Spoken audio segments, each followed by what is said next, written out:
69,000 शिक्षक भर्ती में जो आरक्षण घोटाला हुआ वो जग जाहिर है। जो यूपी की सरकार है उसके ऊपर आरोप बहुत ज़्यादा है। हालांकि इसमें से कई सारे बयान भी आए कि आरक्षण घोटाला जरा सा ही हुआ है। अब आज हम बातचीत करेंगे उस जरा से आरक्षण घोटाले के अंतर्गत जो लोग आते हैं, यानी कि सरकार ने कहा था 6800 पद हम भरेंगे उसी घोटाले के तहत। उन्हीं लोगों से बातचीत करने आए हैं, उनसे ही समझेंगे कि आखिर उनको इतना देर तक यानी इंतज़ार क्यों करना पड़ रहा है, वो जिसको सरकार मान चुकी है कि नहीं घोटाला हुआ है। आइए उन्हीं से बात करते हैं, इन लोगों से। आपका नाम? My name is Sanjeev Singh, मैं गोरखपुर से हूँ और मैं इस 6800 का एक अभ्यर्थी हूँ। और मैं पिछले 4 सालों से इसी इको गार्डन में धरना दे रहे हैं। अब पिछले 4 सालों से आप लगातार 4 सालों से लगातार धरना चल रहा है। जब लिस्ट नहीं आई थी, लिस्ट के आने से पहले धरना चल रहा था।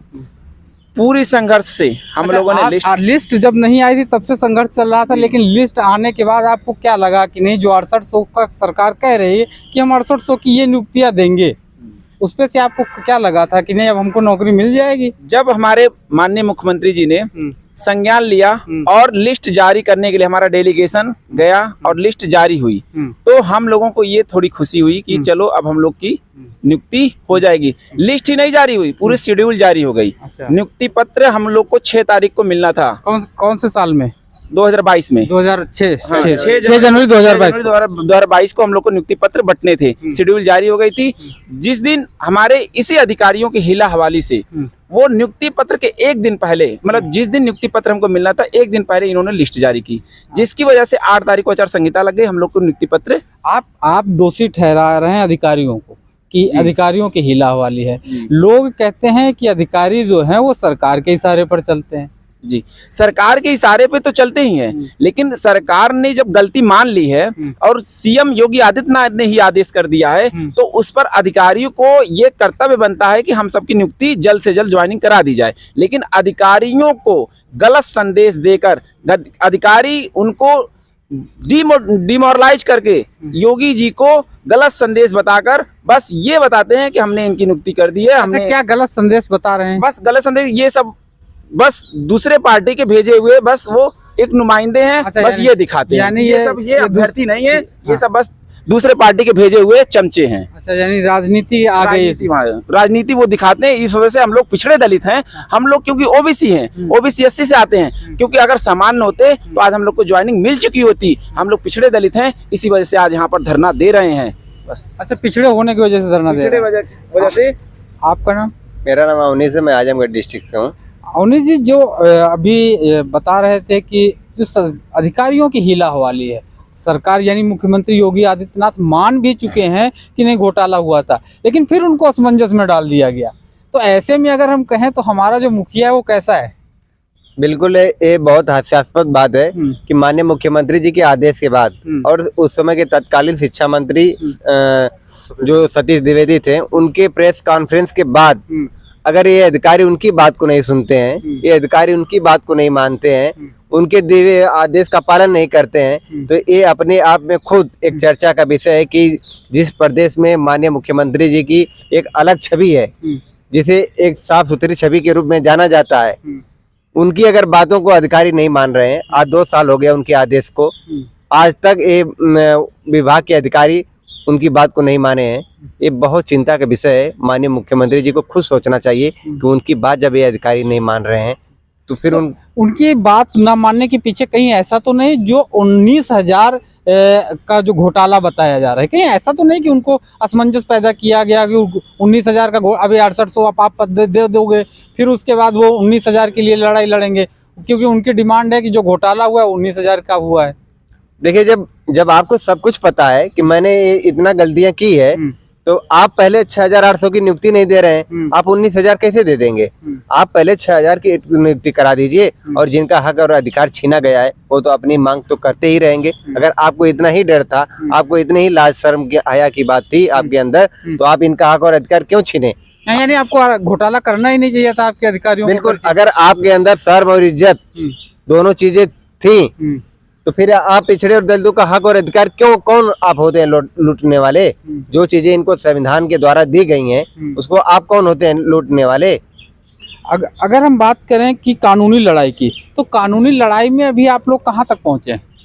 मैं रविशंकर पटेल। कानूनी लड़ाई में क्या है कि हम लोगों को सिंगल बेंच से डबल बेंच, कानून की लड़ाई जो है, कानून की लड़ाई में हम लोग पिछड़े दलित अभ्यर्थी हैं, न कि कोई यहाँ पे बिजनेसमैन है। आपको भी पता है कि लखनऊ में जो वकील हैं इनकी फीस कितनी है। हम कोर्ट की प्रक्रिया को कैसे लड़ पाएंगे? हम तो कोई बड़े घर के तो बच्चे तो है नहीं कि हम लड़ पाएंगे। सभी गरीब परिवार के बच्चे हैं, सभी पिछड़े और दलित एससी समाज के परिवार के बच्चे हैं। यानी आप लोगों को कोर्ट फी एकत्रित करके आप लोगों को पे करना पड़ रहा है? हम लोगों को तो एक समझ लीजिए कि हराने के चक्कर में, हम लोगों को नियुक्ति न देने के चक्कर में ये सब चीजों में उलझाया जा रहा है। अच्छा। जबकि जिस चीज को स्वीकार कर लिया गया कि हमसे गलतियां हुई थी, इन बच्चों के साथ अन्याय हुआ था, अगर उस चीजों को एक बार मान लिया गया है तो फिर मुझे तो नहीं लगता कि आपको न्याय देने में समय लगाना चाहिए। अभी क्या उम्मीद लग रही है आपको? देखिए, माननीय मुख्यमंत्री जी से उम्मीद हमें आज भी है कि माननीय मुख्यमंत्री जी जिस दिन हमारी बात सुनेंगे हमें न्याय जरूर मिलेगा। लेकिन दुर्भाग्य है कि जिस वोट से हम जिनको मुख्यमंत्री बनाते हैं, जिनको विधायक बनाते हैं, जिनको सांसद बनाते हैं, जब हम अपने हक और अधिकार की बात उनको सुनाना चाहते हैं, उनके समक्ष प्रस्तुत करना चाहते हैं, उनसे मिलना चाहते हैं, इस लोकतंत्र में हम उनसे मिल नहीं पाते हैं, उनको अपनी बात पहुंचा नहीं पाते हैं। यानी लोकतंत्र होते हुए भी लोकतंत्र नहीं है? बिल्कुल नहीं। अगर लोकतंत्र होता तो हमें आज 2 साल हो गए यहाँ पे आंदोलन करते हुए। दोबारा सरकार रिपीट हुई, 26 मार्च को इन्होंने शपथ ग्रहण किया था, उसी दिन से हम लोग दोबारा बैठे हैं यहाँ पे, और आज नवंबर चल रहा है। अगर लोकतंत्र होता, सब कुछ सही होता, नेशनल मीडिया हमारी साथ देती तो जरूर मुख्यमंत्री जी तक हमारी बात जाती। अच्छा, या अगर आपकी मुख्यमंत्री जी तक बात नहीं पहुंच रही है तो इको गार्डन जो धरना स्थल बना है, ये किस लिए बना है? ये क्या कोई इसका मतलब है? सिर्फ एक नाम दिया गया है कि धरना स्थल है, ये एक जेल है। यहाँ पे न कोई नेशनल मीडिया आता है, कोई मीडिया, आप तो पता नहीं कैसे आ गए, आपको भी वहाँ जो लगे पुलिसकर्मी हैं आपको भी रोक देते हैं, किसी को आने तक नहीं देते हैं। अच्छा, यहाँ से जो अगर जो धरने का प्रोसीजर है कि नहीं, धरना स्थल है यहाँ पे, तो यहाँ पे तो कुछ कानूनी भी होगा ना कि नहीं आपकी बात सरकार तक कोई पहुँचाएगा, ऐसा कुछ है क्या? सर, हम लोग यहाँ खुले आसमान में रहते हैं, पूरा दिन भूखे रहते हैं, तड़पते रहते हैं, कहीं जाते हैं तो वहाँ से भर भर के फिर से इको गार्डन लाया जाता है, क्योंकि ये दलित पिछड़े होने का सर एक दंश हम लोग झेल रहे हैं। कहते हैं ना कि राम राज्य चल रहा है, मुख्यमंत्री पूरी भाजपा सरकार अन्य प्रदेशों में जाते हैं, प्रधानमंत्री वहाँ कहते हैं कि मैं ओबीसी हूँ इसलिए मुझे कांग्रेस गाली देती है। हमारे नाम पे वो दूसरे प्रदेशों में वोट लेते हैं, पूरे देश का वोट मांग रहे हैं, लेकिन हम ओबीसी दलित वर्ग के लोग जो यहाँ पे हैं वो दर दर की ठोकरें खा रहे हैं, मर रहे हैं, एक एक पैसे के लिए परेशान हैं। सर, कोई रोजी रोजगार हम लोगों के पास नहीं है। तो अपने प्रधानमंत्री जी कैसे ओबीसी हैं? सर, ये सब नकली, क्योंकि आप लोग ओबीसी सब सर नकली ओबीसी हैं, सिर्फ दिखावे के मुखौटा है सर। इसमें देख लीजिए ना, सारे ओबीसी के नेता इसमें चिपके हुए हैं। अच्छा, आपने सारे ओबीसी को आपने एक कॉलम में लगा दिया। इनके पास सर हकीकत ये, जब हम लोग जाते हैं तो ये कहते हैं हमको और मजबूत करो, हमको प्रधानमंत्री बनाओ, तब हम आपकी बात ऊपर तक पहुँचाएंगे। अच्छा, तो अभी प्रधानमंत्री जी ओबीसी तो है ना, अभी इसके ऊपर और कौन सा पद बचा है भारत में? सर, वोट लेना होता है तो हम लोग इनको मिल जाते हैं, और जब अधिकार के लिए हम लोग आते हैं ना तो हमारे पर लाठी डंडे चलाए जाते हैं। उनका कहने का मतलब कि आप लोग कांवड़ ढोइए, हम आपके ऊपर फूल बरसाएंगे, रोजी रोजगार हक अधिकार के लिए आएंगे तो हम लाठियां बरसाएंगे। राम राज्य चल रहा है सर, राम राज्य में होता कि दैहिक भौतिक तापा, राम राज्य काहू नहीं व्यापा, रघुकुल रीत सदा चली आई, प्राण जाए पर बचन न जाई।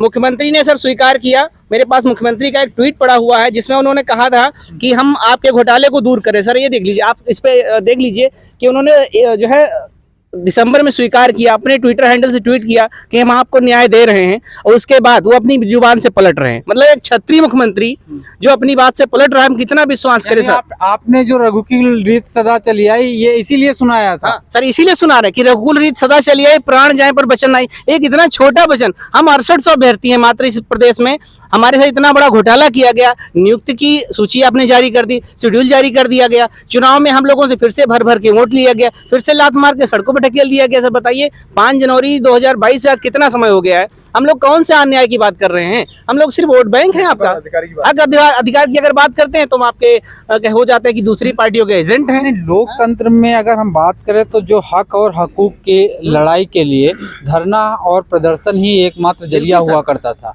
तो आज क्या उसको भी मार दिया जा रहा है? बिल्कुल दबाया जा रहा है। अगर आप हमारी बात उठाएंगे तो आप पे प्रेशर डाला जाएगा, क्यों आप वहां गए, क्यों उनकी बात को आप उठा रहे हैं। मतलब लोकतंत्र नाम की कोई चीज नहीं रह गई सर, पूरी तरीके से राजतंत्र हो गया। हर किसी की आवाज दबाई जा रही। हम तो सर आपके चैनल के माध्यम से आपको भी धन्यवाद देते हैं और अपने समस्त दलित और पिछड़े वर्ग से आग्रह करते हैं कि हम लोग तो यहाँ पे लड़ रहे हैं, अगर आप लोग नहीं लड़ोगे, हमारा समर्थन नहीं करोगे, तो एक ऐसी सरकार है जो बिल्कुल नेस्तनाबूद कर देगी, जड़ से मिटाने पे लगे हुए हैं। ये हमारे जड़ों में पानी डाल रहे हैं गरम, कि पूरे तरीके से खत्म हो जाओ। अच्छा, यानी गर्म पानी, यानी पानी डाल रहे हैं दिखाने के लिए हम पानी दे रहे हैं, लेकिन गर्म पानी डाला जा रहा है, धर्म के नाम पे लड़ाया जा रहा है, हमको आपस में टकराव हिंदू मुस्लिम के कराया जा रहा है, वर्मा यादव कश्यप वर्मा ऐसे सब लड़ाया जा रहा है कि आपका अधिकार वो खाए जा रहे हैं, आपका अधिकार वो खाए जा रहे हैं। हमें तो लग रहा है कि सबसे ज्यादा दोषी वो नेता हैं, जैसे खास तौर पर अगर हम बात करें, ये जितने भी ओबीसी हैं, ये नेता कुछ ज्यादा ही दोषी हैं। इनसे मिलने जाते हैं तो ये लोग पिछले दरवाजे से भाग जाते हैं, और जब वोट लेना होता तो कहते हैं रैलियों में आओ, 500 रुपए ले लो, हर आदमी को खींच खींच के लाओ, 500 रुपए पर आदमी के हिसाब से आपको दिया जाएगा, आदमी यहाँ लाओ, हमारी रैली में भीड़ होनी चाहिए। सर इनका सबका भी हश्र हम जैसा होने वाला है, वो बहुत दिन दूर नहीं है सर। लोकसभा का चुनाव आ रहा है, इसमें देखना कितने नेता साइड लाइन हो जाएंगे, इनको इनकी औकात पता चल जाएगी, क्योंकि हम लोगों की आवाज ये थे, इनके दम पे सरकार बनी। तमाम सारे ओबीसी नेता, विधायक, मंत्री, सांसद आज हैं पार्टी में, लेकिन कोई आवाज अगर हम लोग उठाने जाते हैं तो उनके मुंह में मक्खन जमा रहता है। जिम्मेदारी तो बनती है, अगर आपने वोट लिया है तो जिम्मेदारी तो बनती है ना कि आपके हक की बात या न्याय की बात करें। अनुप्रिया पटेल के हस्बैंड आशीष पटेल हैं, मंच से जब हम लोग गए तो मंच से बोल रहे हैं आप लोग दूसरी पार्टियों के तथा कथित जो है प्रचारित हैं, यहाँ पे हमारी रैली को खराब करने आए हुए हैं। मतलब अच्छा, आप अपना आधार कार्ड दिखाओ तब उनको विश्वास होगा कि आप अभ्यर्थी हैं और हमारी जाति के हैं, यानी पार्टीगत आधार कार्ड होना चाहिए। हाँ, तो इसीलिए हम कह रहे ना कि जब हमारे नेता हमें सर अगड़ों ने नहीं लूटा, हमें पिछड़ों ने लूटा है। हाँ, वो कहावत वाली जो बात है ना, अगड़ों ने नहीं लूटा, मुझे गैरों ने नहीं लूटा, इन्हीं ने लोगों ने लूटा कि ये हमको ऐसा फंसाए है ना। इन्होंने, हमारे लीडर नहीं है, ये डीलर हैं, हमारी वोटों का इन्होंने डील किया है कि हम आपको वोट दिला देंगे, हमको आप कुर्सी दे दीजिए। यानी व्यवसाय चल रहा है, बिल्कुल व्यवसाय सर चल रहा है, और उस व्यवसाय में इनको सबको हम लोग देश के वासी हैं और दलित पिछड़े हैं, और भाजपा के जो उनका कथित है ना कि सबका साथ, सबका विश्वास, सबका विकास, उस नारे के अंतर्गत हम लोग भी आते हैं। लेकिन उनका जो राम राज्य, सबका साथ सबका विकास है, उसमें सिर्फ चंद लोगों का विकास है, और बाकी दलित पिछड़ों को सिर्फ लात घुसे, उनके हक अधिकार छीनो, इनको ऐसा परेशान करो कि ये कहीं सर उठाने लायक न रह जाएं, इनको शिक्षा से वंचित कर दो, विश्वविद्यालयों की फीस बढ़ाई जा रही, सब कहीं कुछ हो रहा हो कि हम हो रहा कि ना, इनको इतना पीछे ढकेल दो, इतना पीछे ढकेल दो कि आगे आने की हिम्मत न कर पाए। पिछड़े वर्ग को शिक्षा से वंचित किया जाए, शिक्षा से वंचित किया जा रहा है। ये भी तो कहते हैं ना कि बेटी बचाओ बेटी पढ़ाओ, आज बेटियां जो है रोड पे घूम, मतलब लेकिन ये तो ओबीसी की बेटियां है ना। ओबीसी की चाहे देखिए, चाहे हमारे ओबीसी की बेटियां हो, चाहे जनरल में कोई बेटियां तो है ना, भारत की बेटियां, कैटेगरी तो बनी हुई है ना कि जनरल बेटी, ओबीसी, एससी, एसटी बेटियां तो हमारे भारत की है। ये लोग बनाए कि जनरल की बेटियां हैं, ओबीसी की बेटियां, एससी की बेटियां, ये राजनीतिक पार्टियां बोले, मगर हमारे दृश्य तो ये हमारे भारत की और हमारे देश, हमारे प्रदेश की बेटियां हैं को इन सब बातों से अवगत नहीं कराया जा रहा है। या तो ये नेता और इनके अधिकारी और इनके आप जो कह रहे हैं मुख्यमंत्री जी को अवगत नहीं कराया जा रहा, क्या मुख्यमंत्री जी न्यूज से भी दूर रहते हैं क्या? सर बिल्कुल कुछ जरूर हो रहा होगा, नहीं या तो इनकी छवि को चौपट करने में लोग लगे हुए हैं कि कैसे भी इनको साइडलाइन किया जाए, मुख्यमंत्री को भी साइडलाइन करें, क्योंकि नेता तो यही चाह रहे हैं, कोई किसी को बढ़ता नहीं देख रहा। क्योंकि योगी जी की जो छवि बनी पिछले 5 साल में, तो लोग चाह रहे थे कि हाँ वो अच्छे हैं, लेकिन इनके जो अधिकारी, इनके जो नेता और जो तमाम लोग और भी हैं, उन बातों को किस ढंग से प्रचारित कर रहे हैं कि हम लोग यहाँ से 4 साल से आ रहे हैं, उन तक बात पहुँचती है, जाहिर से पहुँचती है, लेकिन क्या उनको सही से निर्णय नहीं करना चाहिए? कोई उनको बरगला रहा है, और इस बरगलाने के चक्कर में कि इनकी छवि खराब होगी तो हम आगे आएंगे। आप देख रहे हैं कि जिस तरह से ये आरोप लग रहा है कि 69,000 शिक्षक भर्ती में जो आरक्षण घोटाला हुआ था, उसमें से 6800 जो पद दिए थे मुख्यमंत्री योगी आदित्यनाथ ने, वो पद नहीं भरे जा रहे हैं महज इस कारण से कि कहीं ना कहीं या तो मुख्यमंत्री जी तक आवाज़ नहीं पहुंचाई जा रही, या फिर मुख्यमंत्री जी को ही बरगलाया जा रहा है अधिकारियों के द्वारा। यानी कि कुल मिला के जो अभ्यर्थी हैं उनका आरोप है कि सारा का सारा खेल अधिकारी ही खेल रहे हैं। कैमरा पर्सन विकास के साथ शिवसैनी, मिरर पोस्ट, लखनऊ। चाहिए नियुक्ति पर, क्या चाहिए नियुक्ति पर, 6800 को नियुक्ति दो, 6800 को नियुक्ति दो, 6800 को नियुक्ति दो, भाजपा की सरकार में पिछड़े दलित कतार में, भाजपा की सरकार में पिछड़े दलित कतार में, योगी की सरकार में पिछड़े दलित कतार में, योगी की सरकार में पिछड़े दलित कतार में, हमें क्या चाहिए नियुक्ति पर, हमें क्या चाहिए नियुक्ति पर, हम लेके रहेंगे नियुक्ति पर, हम लेके रहेंगे नियुक्ति पर, हम लेके रहेंगे नियुक्ति पर, 1 2 3 4 नियुक्ति हमको दे सरकार, 1 2 3 4 नियुक्ति हमको दे सरकार, 6800 को नियुक्ति दो, 6800 को नियुक्ति दो, चाहिए नियुक्ति पर, क्या चाहिए नियुक्ति पर, 68 नियुक्ति पर जरूरी है, इतनी क्या मजबूरी है नियुक्ति पर जरूरी है, पिछड़े दलितों को न्याय दो, पिछड़े दलितों को न्याय दो, 6800 को नियुक्ति दो, 6800 को नियुक्ति दो,